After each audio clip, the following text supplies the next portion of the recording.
प्राचीन भारत के एक छोटे से गांव में एक बूढ़ा व्यक्ति रहता था। उसका नाम था मिश्री लाल।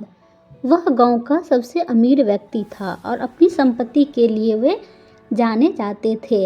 हालांकि जितना धन उसके पास था उतना ही दुख भी था। उसके पास जीवन में जीने के लिए कुछ और चीज़ खुशी नाम की नहीं थी। वह हमेशा चिंता में डूबे रहते थे और अपने जीवन से वे खुश नहीं थे। मिश्री लाल को लगता था कि उसने अपने जीवन में बहुत कुछ हासिल कर लिया है। इतना ईगो के साथ वे चलते थे, लेकिन फिर भी वे अंदर अंदर खुश नहीं थे। वह हर दिन अपने बगीचे में बैठकर सोचते रहते थे कि यह इतनी संपत्ति, इतना बड़ा परिवार होने के बावजूद मैं खुश क्यों नहीं हूँ। मुझे शांति क्यों नहीं मिल रही है। मेरी खुशी कहाँ खो गई। मिश्री लाल का जो असंतोष है धीरे धीरे बढ़ता गया। वह दिन रात अपने भविष्य और मृत्यु के बारे में सोचता रहता था और चिंतित भी होने लगे और सोचने लगे कि मैं काफ़ी बूढ़ा हो गया हूँ। अपने मन ही मन बातें करते, मेरे पास जो कुछ भी है उसे छोड़कर मुझे एक दिन तो मरना ही है, फिर यह सब किस काम का। उसके परिवार वाले और उनके जो वफादार सेवक थे, उसने यह हालत देख करके भी चिंता में रहने लगे। वे उसे कहते थे, मालिक आपके पास सब कुछ है, आप क्यों चिंता करते हैं। हमें तो आपके जीवन में कोई कमी नज़र नहीं आती। लेकिन मिश्री लाल के दिल में अभी भी संतोष का अभाव था। एक दिन गांव में खबर आई कि महात्मा बुद्ध उसके पास जो एक वन है उसमें रुके हुए हैं और पूरा गांव उन्हें सुनने के लिए एक्साइटेड था। मिश्री लाल के परिवार ने भी उससे कहा, आप भी बुद्ध से मिले, शायद आपकी समस्या का कोई समाधान मिल जाए।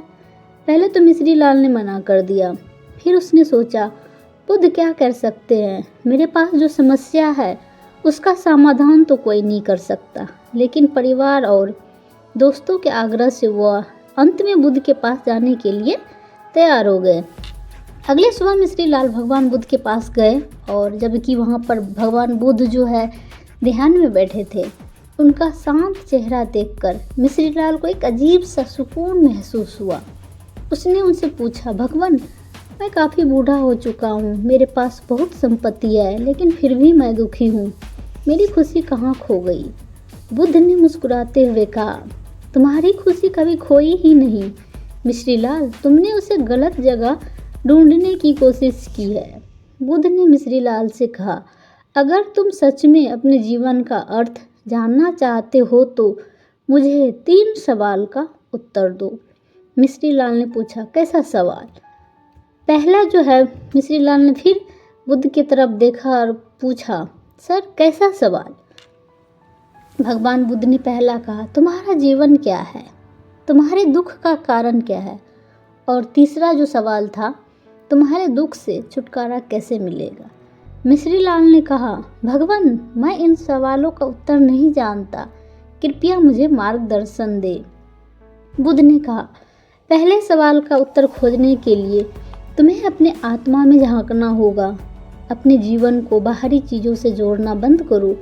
जीवन स्वयं एक अवसर है, लेकिन तुम्हें इसे केवल संपत्ति और अधिकार के साथ जोड़ दिया है। तुम्हारा जीवन इन जीवों से और इन मूल्यवान वस्तु से काफ़ी अधिक मूल्यवान है। मिश्री लाल ने यह सुना और कुछ सोच में पड़ गया। उसने महसूस किया कि वह हमेशा दूसरों से तुलना करता था और खुद को उनकी अपेक्षाओं का आधार पर मापता था। बुद्ध ने कहा, तुम्हारे दुख का कारण तुम्हारा मोह है।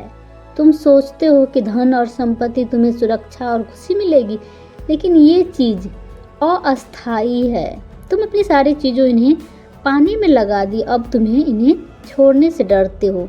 यही तुम्हारे दुख का असली कारण है। मिश्री लाल को अपनी गलती समझ में आ गई। उसने महसूस किया कि वह अपनी संपत्ति के कारण न केवल असुरक्षित महसूस करता बल्कि परिवार, रिश्तों से भी दूर हो गया। अंत में बुद्ध ने कहा, दुख से छुटकारा पाने का एक ही तरीका है, वो है त्याग। लेकिन त्याग का भी अर्थ है कि अपने अंदर मोह, लालच और अहंकार छोड़ देना। बाहर की ये चीज़ें छोड़ने से पहले तुम्हें अंदर के विकारों को छोड़ना होगा। बुद्ध की बातों ने मिश्री लाल को और उनके मन को छू लिया। उसने बुद्ध के चरणों में गिरकर कहा, भगवान, मैं अब तक केवल बाहरी दुनिया के सुख में तलाश में थी, लेकिन आपने मुझे सिखाया कि सच्चा सुख तो भीतर से है और कोई भी सुख हमारे अंदर से आती है। कृपया मुझे अपने शिष्य के रूप में स्वीकार करें। बुद्ध ने कहा, सच्चे शिष्य वही होते हैं जो जीवन की सच्चाई को समझने और उसे अपनाने के लिए तैयार हो जाओ। अपने जीवन में सादगी और करुणा लाओ, यही सच्चा त्याग है। मिश्री लाल ने अपनी संपत्ति का एक बड़ा हिस्सा गरीबों और ज़रूरतमंदों में दान किया। उसने अपनी ज़िंदगी को सेवा और ध्यान के लिए समर्पित किया। धीरे धीरे उसने अपने अंदर शांति और संतोष का अनुभव किया। अब वह वृद्धावस्था में भी खुश रहने लगा। इससे यह कहानी हमें सिखाती है कि सच्चा सुख और संतोष बाहरी चीज़ों में नहीं बल्कि हमारे मन की शांति और दृष्टिकोण में छिपा होता है।